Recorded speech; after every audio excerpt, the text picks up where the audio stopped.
اگرچہ میں یہ سمجھتی ہوں کہ اس کے بعد ہم تیزی دیکھیں گے کہ جو چیف جسٹس آف پاکستان کے اوپر ایک بروٹل اٹیک ہوتا ہے جو کہ پی ڈی ایم کی حکومت کی طرف سے ہوتا ہے کہ وہ طرفداری کر رہے ہیں جی عمران خان صاحب کی جانبداری کا مظاہرہ کر رہے ہیں، تو اس میں ہمیں مزید شدت آتی نظر آئے گی، اور وہ اس بات کو یہ کہیں گے کہ جناب دیکھیں عمران خان صاحب کی پٹیشن کو تو آنکھیں بند کر کے انٹرٹین کر دیا جاتا ہے، اور پھر وہ یہ بھی الزام لگائیں گے کہ یہ اپنے ججز کو جو ان کے ہم خیال ججز ہیں ان کو بچانے کی کوشش کی جا رہی ہے۔ بھئی اگر آپ کلیئر ہیں، آپ کو لگتا ہے کہ آپ کے ججز کسی قسم کی بھی غیر قانونی کارروائی میں ملوث نہیں ہیں، تو پھر آپ ہو جانے دیں تحقیقات اور ہو جانے دیں دودھ کا دودھ اور پانی کا پانی۔ لیکن اگر آپ اس چیز کو روک رہے ہیں تو اس کا مطلب ہے کہ کہیں نہ کہیں کوئی پرابلم ہے۔ تو یہ اب نیریٹو جو ہے آپ کو بنیادی طور پر اب حکومت کی جانب سے پھیلتا ہوا نظر آئے گا، اور مزید چیف جسٹس کے اوپر، ان کی ذات کے اوپر ہمیں اٹیکس بھی آنے والے دنوں میں نظر زیادہ آئیں گے۔ تو یہ تو ایک بڑا تھا معاملہ۔ اچھا، دوسرا جو ایک اہم معاملہ ہے جس کے اوپر مجھے بات کرنی ہے وہ ہے جناب جو عمران خان صاحب کی میڈیکل رپورٹ آئی ہے۔ بہت سارے لوگ اس کو میں دیکھ رہی تھی کہ ہیڈ لائنز میں دے رہے تھے کہ جی سنسنی خیز انکشاف، تو میں یہ کہہ رہی تھی کہ اس کو مضحکہ خیز انکشاف کہنا چاہیے جس قسم کی یہ رپورٹ ہے۔ اس رپورٹ میں تضادات ہی تضادات ہیں، بہت ساری چیزیں تو رپورٹ کے اندر مینشن کچھ اور ہیں، اور جو اس کا نتیجہ اخذ کیا جا رہا ہے وہ بالکل کچھ اور بتایا جا رہا ہے۔ دوسرا، یہ میڈیکل رپورٹ خود جو اسی حکومت کی پہلی رپورٹس ہیں اس کے بھی متصادم قرار دی جا سکتی ہے، اور صرف ایسے لگ رہا ہے کہ اس رپورٹ کی بنیاد کے اوپر اگین عمران خان صاحب کے اوپر صرف اٹیک کرنا، ان کی کیریکٹر اسیسینیشن کرنا، ان کو جھوٹا ثابت کرنا، یہ ان کا ایک مقصد ہو سکتا ہے۔ ادروائز اس رپورٹ کا میڈیکل ٹرمز میں دیکھا جائے تو کوئی اس کی کوئی حیثیت بظاہر نظر نہیں آ رہی۔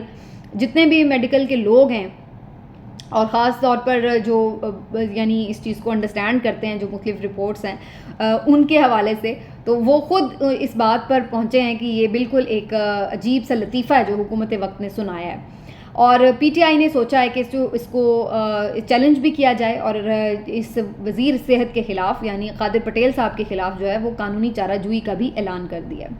اب میں آپ کو بتاتی ہوں کہ میں کیوں کہہ رہی ہوں کہ تضادات ہیں۔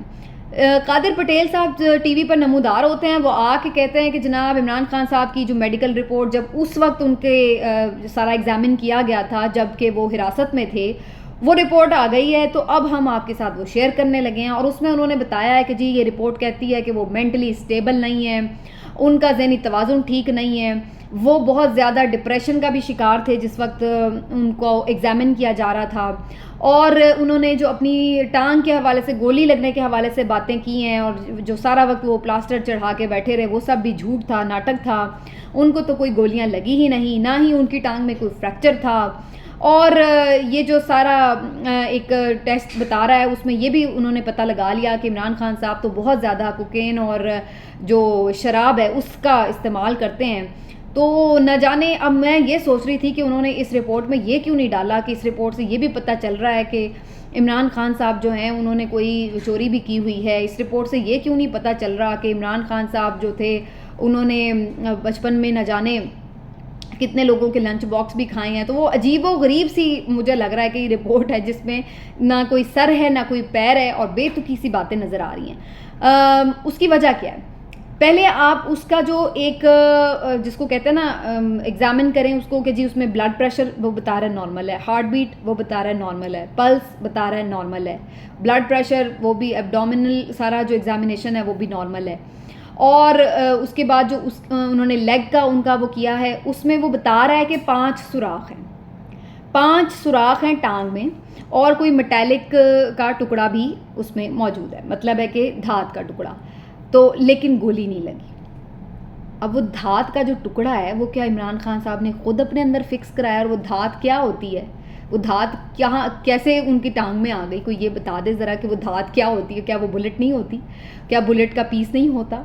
اور وہ جو سوراخ تھے وہ کیا عمران خان صاحب نے کوئی ڈرل مشین سے اپنی ٹانگ میں کیے ہوئے ہیں؟ وہ سوراخ کہاں سے آ گئے جو کہ آپ کہہ رہے ہیں کہ موجود ہیں، سوراخ ہیں لیکن جی وہ گولیاں نہیں لگی؟ تو یہ اس طرح کی مذاق ہے۔ اب آپ ایک بندے کا کہہ رہے ہیں کہ اس کا بلڈ پریشر نارمل ہے، شوگر نارمل ہے، نبض نارمل ہے، ہارٹ بیٹ نارمل ہے، ہر چیز نارمل ہے، تو اس سے یہ کیسے پتہ چل رہا ہے کہ وہ بندہ انزائٹی کا شکار ہے؟ کیونکہ نیچے جو آپ نے اس کے نتیجے اخذ کیے ہیں اس میں آپ کہہ رہے ہیں کہ جی یہ بندہ تو انزائٹی کا شکار ہے، پریشانی اور شدید ڈپریشن کا شکار ہے۔ ایک ذہنی تناؤ کا شکار ہے اور ذہنی طور پر سٹیبل نہیں اس کو کہا جا سکتا. اعصابی مسئلے ہیں اس کے ساتھ, نفسیاتی مسئلے ہیں اس کے ساتھ. تو اگر کوئی بندہ اس قسم کی کسی کیفیت میں ہوتا ہے تو سب سے پہلے اس کا اثر جو ہوتا ہے وہ اس کی ہارٹ بیٹ پہ نظر آتا ہے, اس کے بلڈ پریشر پہ نظر آتا ہے. اگر کوئی بندہ ذہنی طور پر اتنے زیادہ انزائٹی کا شکار ہوتا ہے تو ان چیزوں میں اس کا وہ چیزیں نارمل ہیں, لیکن یہ بندہ جناب مینٹلی صحیح نہیں ہے. اور پھر دنیا میں ایسا کوئی ٹیسٹ نہیں ہے, ایسا یورین ٹیسٹ کوئی نہیں ہے جو کہ الکوہل کا پتہ دے سکے کہ یورین میں الکوہل کی موجودگی کا پتہ چل جائے.